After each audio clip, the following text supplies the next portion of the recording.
Brother D here. I'm going to be real quick. We know that all through the Bible, from Genesis to Revelation, we know that only certain animals were used for sacrifices in the Old Testament. We know that only certain animals were used to represent the blood, the innocent blood of Christ. Okay? In Exodus, the 12th chapter, the Lord said to Moses and Aaron in the land of Egypt, "This month is the beginning of months for you. It is the first month of your year." I'm reading from the CSB. "Tell the whole community of Israel that on the 10th day of this month they must each select an animal of the flock." Now some might say that, well, it said flock, so it must be talking about sheep. So when you have a bunch of cows, is that not a flock? When you have a bunch of cows, is that not a flock? Is that when you have a bunch of chickens, okay, roosters, okay, is that not flock? Even though we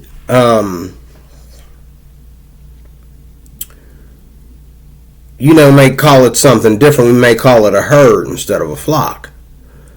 But there's places in the Bible where it calls the flock a herd. Okay? Let me read on. "Tell the whole community of Israel that on the 10th day of this month they must each select an animal of the flock." Which animal? Which animal are we talking about? All through the Bible, this stuff is very, very important. Very, very important. Very, very important of which animal you're talking about. Only certain animals, number one, are used for any type of sacrifice for the tabernacle back in the day. And only certain animals are mentioned in the New Testament relating to Jesus Christ and his sacrifice. So, should you mention the animal that we're talking about here? Because an animal doesn't only include lambs. It includes buffalo. It includes ducks. It includes bears and lions and, whatever, those are all animals.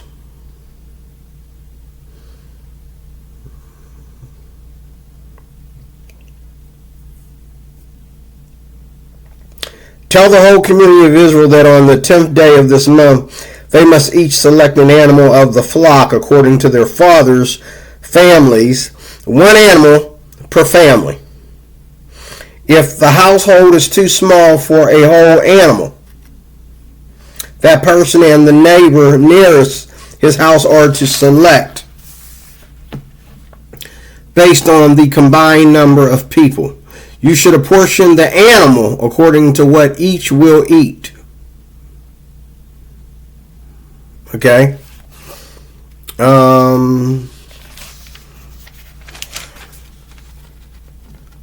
Let me see if they change it here in chapter 13, because we're talking about the children of Israel escaping the land of Egypt. Okay?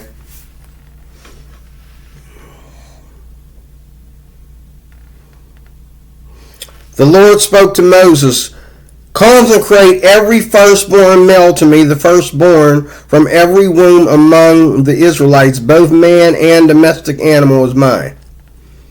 Okay?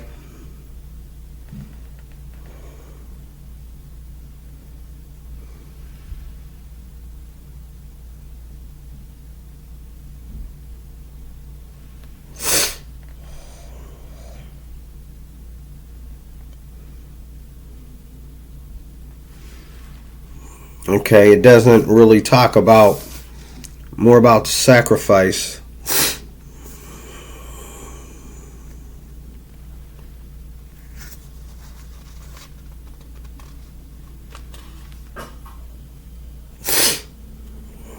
All right, here we go here. Verse 13. When the Lord brings you into the land of the Canaanites, as he swore to you and your ancestors and gives it to you, you are to present to the Lord every firstborn male. Every firstborn male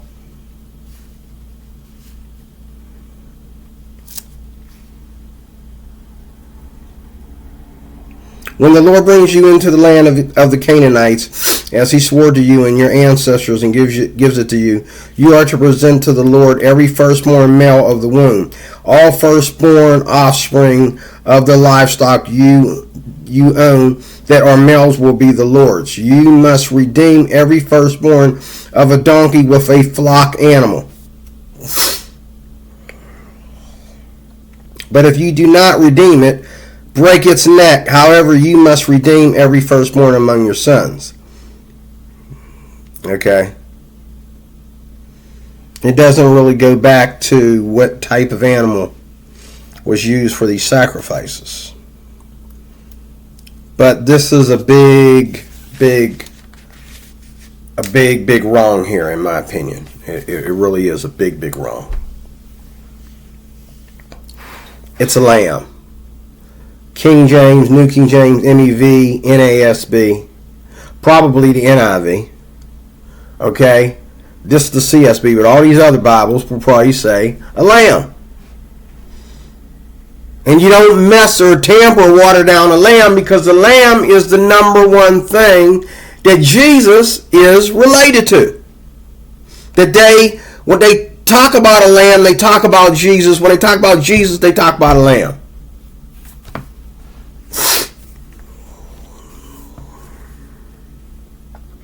The precious lamb. But here it says, take an animal.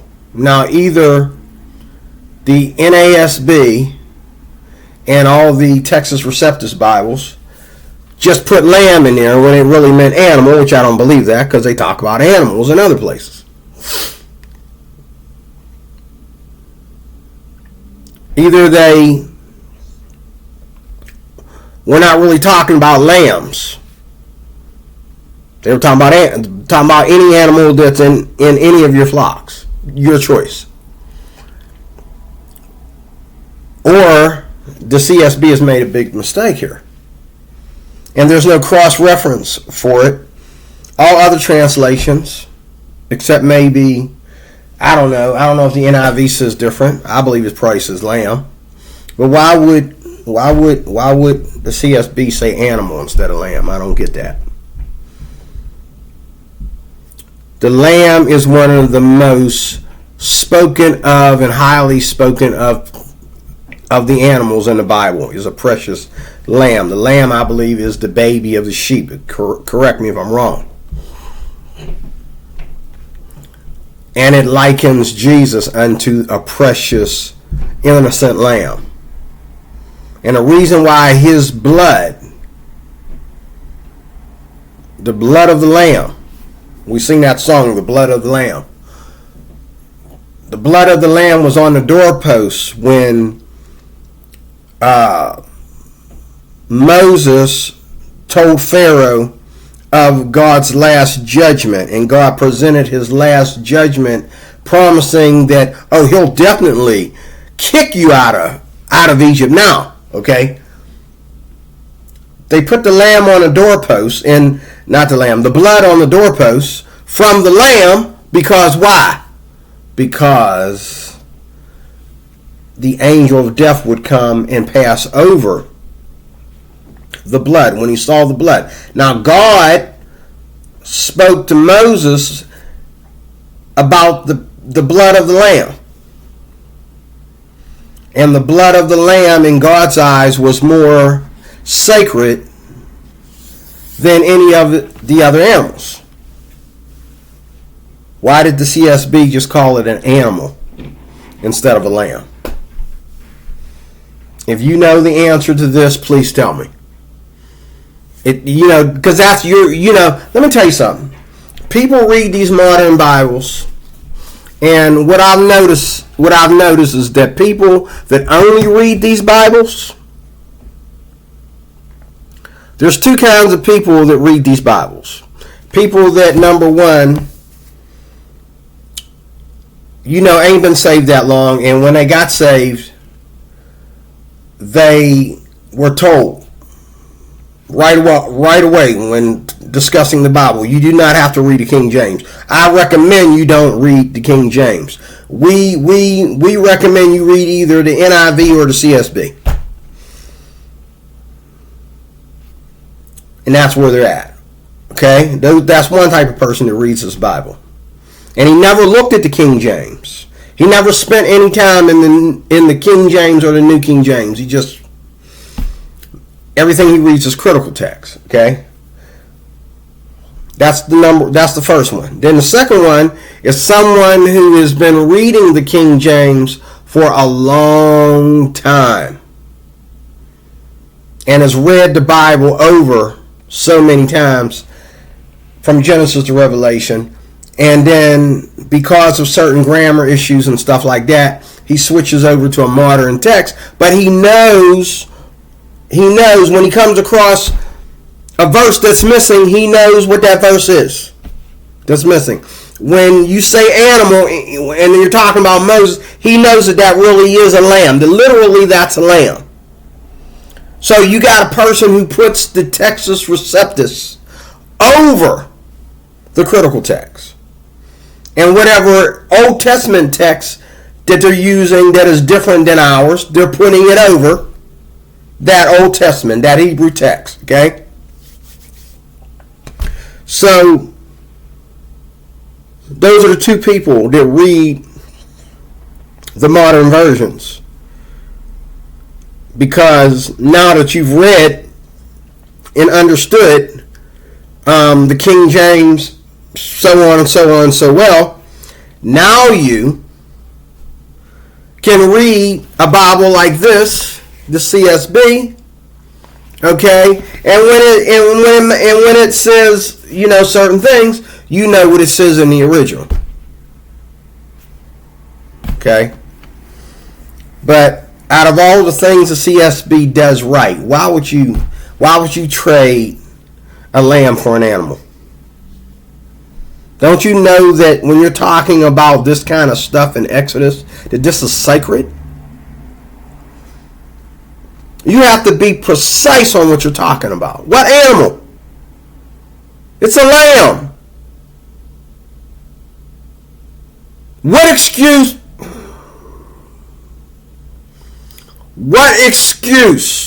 will they make for as to why they translated that animal instead of lamb?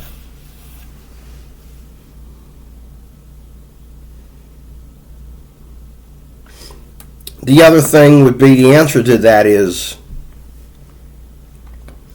some theologic doctrine that takes you out of the text and into your own interpretation of the text. Okay, that's taking you out of the text. And you're taking it upon yourself to say that this is like this. That there was no way for them to have lambs because all of Pharaoh's people had the lamb, so there was no way for them to have a lamb. Or they may say, I might find out later that because of where the Israelites were, it couldn't have been a lamb. Because if it was a lamb, all that would have been taken from them because they were built in brick. They weren't out there in the field. Well, if they had access to any flocks, which it says here, they had flocks. Flocks of what?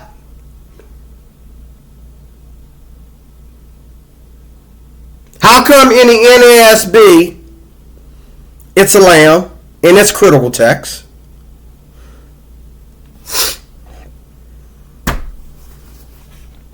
The NASB knew it was a lamb.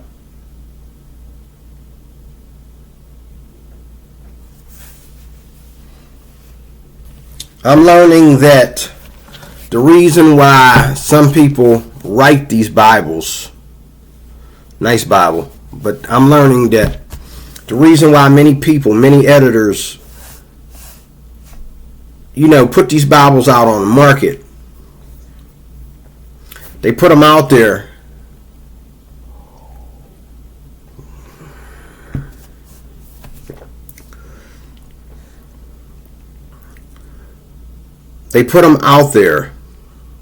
because of their own decisions about translation. So that word animal right there in Exodus chapter 12, the rendering of Exodus chapter 12 in the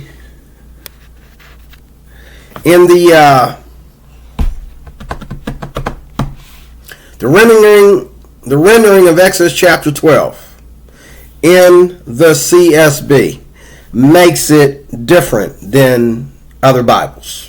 That's one of the things that makes it stand out above other Bibles, is the fact that they changed the history of the Lamb.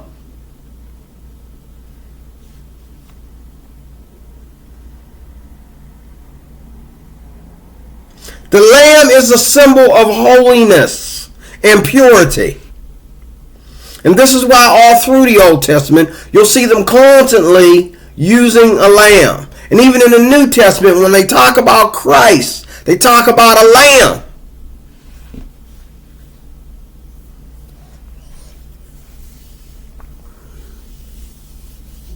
Why would CSB feel that they needed to change that? There we go again. There we are again with the critical text accusing the King James of adding things, but they don't scrutinize themselves about changing things. Hypocrisy. I'm going to stop there. I could go on for an hour, but I'm not going to give you an hour today. I want you to go and look this up. Was it an animal? Was it a lamb, or was it an animal?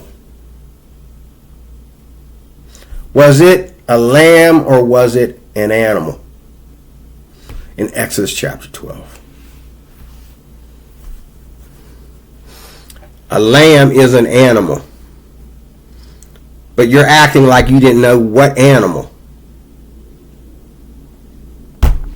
See, the NASB knew what animal. My MEV and my New King James knew what animal. What's going on? What is this? Why are you doing this? Why did you need to tamper with that? Again, too much tampering. This is why a lot of people will let the King James only say what they want to say and will follow them instead of you, because you were never supposed to tamper with that. There's no reason to translate the word lamb to an animal. You want to paraphrase that or something, you say baby calf or baby a small baby sheep or something. You don't take the lamb out of the scriptures, because the lamb symbolizes something very important. It symbolizes Christ. And you'll see through the book of Exodus that it had to be a lamb, nothing else. Now you're messing with the atonement. You're messing with the atonement now.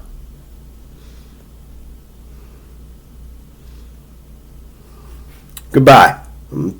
I'm a little mad at my CSB. As much as I love this, and I did a video yesterday where I was complimenting the CSB again. Then I saw this. I said, you know what? I just got done reading all the way up to chapter 13, from 1 to 13 in my MEV. And there were, I want to see how that reads in the CSB. And as soon as I opened it, I said, what? I thought it was a lamb. You mean telling me it could be any animal? That's blasphemy almost. You're messing with the atonement.